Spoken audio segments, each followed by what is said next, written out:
মধ্যপ্রাচ্যে যখন যুদ্ধের দামামা বাজছে ঠিক তখনই বাংলাদেশ আর ইরানের মধ্যে তৈরি হয়েছে এক অদ্ভুত কূটনৈতিক টানাপোড়েন।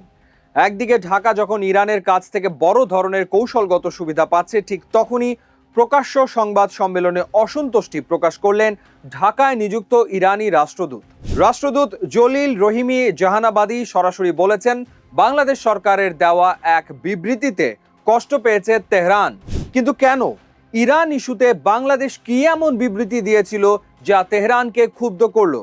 আর ক্ষোভ থাকা সত্ত্বেও ইরান কেন বাংলাদেশের জন্য এত বড় এক অর্থনৈতিক সুবিধা দিচ্ছে? আজকের ভিডিওতে আমরা এই পুরো ঘটনার পেছনের সমীকরণ খুব সহজ ভাষায় বুঝে নেওয়ার চেষ্টা করব। সম্প্রতি ঢাকায় ইরান দূতাবাসে মধ্যপ্রাচ্যের যুদ্ধ পরিস্থিতি নিয়ে একটি সংবাদ সম্মেলনের আয়োজন করা হয়। সেখানে সাংবাদিকদের প্রশ্নের জবাবে ইরানি রাষ্ট্রদূত সাফ জানিয়ে দেন, ইরান ইস্যুতে বাংলাদেশ সরকার যে বিবৃতি দিয়েছে তা নিয়ে সন্তুষ্ট নয় তেহরান। রাষ্ট্রদূতের ভাষায়, বাংলাদেশ একটি মুসলিম রাষ্ট্র, আমাদের ভাই হিসেবে বাংলাদেশ ইরানের ওপর হামলাকারী আগ্রাসী শক্তির তীব্র নিন্দা করবে, এটাই আমাদের প্রত্যাশা ছিল, কিন্তু সেটা হয়নি। ইরানের আক্ষেপ মূলত অন্য জায়গায়।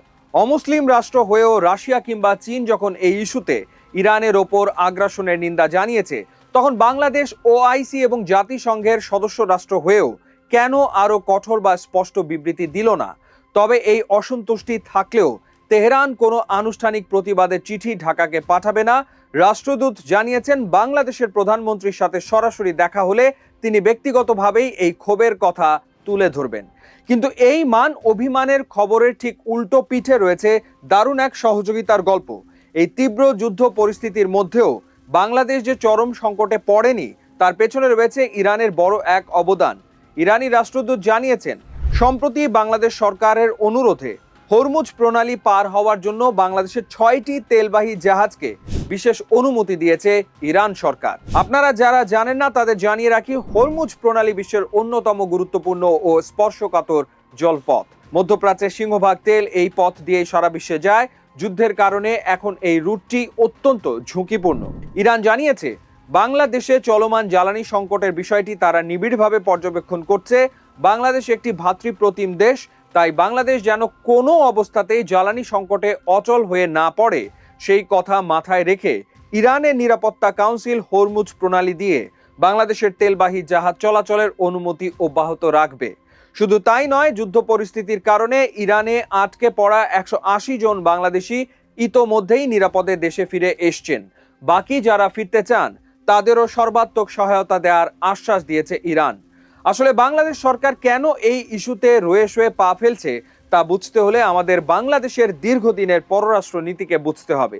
বাংলাদেশের মূল নীতি হলো সবার সাথে বন্ধুত্ব, কারোর সাথে শত্রুতা নয়। বর্তমান বিশ্ব রাজনীতিতে বাংলাদেশ খুব সতর্কতার সাথে একটি ব্যালেন্সিং অ্যাক্ট বা ভারসাম্য বজায় রেখে চলছে। একদিকে মধ্যপ্রাচ্যের ধনী দেশগুলো যেমন সৌদি আরব বা সংযুক্ত আরব আমিরাতে লাখ লাখ বাংলাদেশি কর্মী কাজ করছেন এবং সেখান থেকে রেমিটেন্স আসছে। অন্যদিকে পশ্চিমা বিশ্বের সাথেও বাংলাদেশের রয়েছে বিশাল বাণিজ্যিক সম্পর্ক। এই অবস্থায় ইরানের পক্ষে খুব কড়া বা আক্রমণাত্মক বিবৃতি দিলে তা বাংলাদেশের সামগ্রিক ভূ রাজনীতি ও অর্থনীতিতে নেতিবাচক প্রভাব ফেলতে পারে। আর এই কারণেই ঢাকাকে খুব মেপে পা ফেলতে হচ্ছে। তবে বর্তমান পরিস্থিতি জানান দিচ্ছে যে এই সংকট সহজে কাটার নয়। হরমুজ প্রণালী শুধু বাংলাদেশের জন্যই নয়, গোটা বিশ্বের জ্বালানি বাণিজ্যের লাইফলাইন।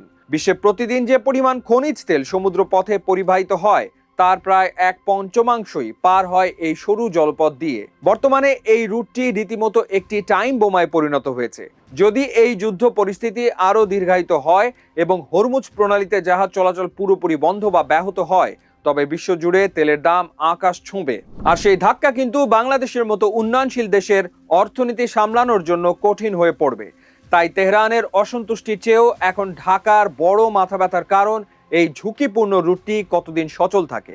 ভূ রাজনীতিতে একটা চিরন্তন কথা আছে, কোনো রাষ্ট্রই চিরস্থায়ী বন্ধু বা শত্রু নয়, স্থায়ী কেবল স্বার্থ। ইরান একদিকে বাংলাদেশের কাছ থেকে মুসলিম ভ্রাতৃত্বের খাতিরে জোরালো কূটনৈতিক সমর্থন চাইছে, আবার অন্যদিকে সংকটের সময় ঢাকাকে বড় ধরনের ছাড় দিয়ে প্রমাণ করছে তারা পাশে আছে। এখন দেখার বিষয়, ঢাকার পক্ষ থেকে তেহরানের এই অভিমান ভাঙাতে নতুন কোনো কূটনৈতিক পদক্ষেপ নেওয়া হয় কিনা।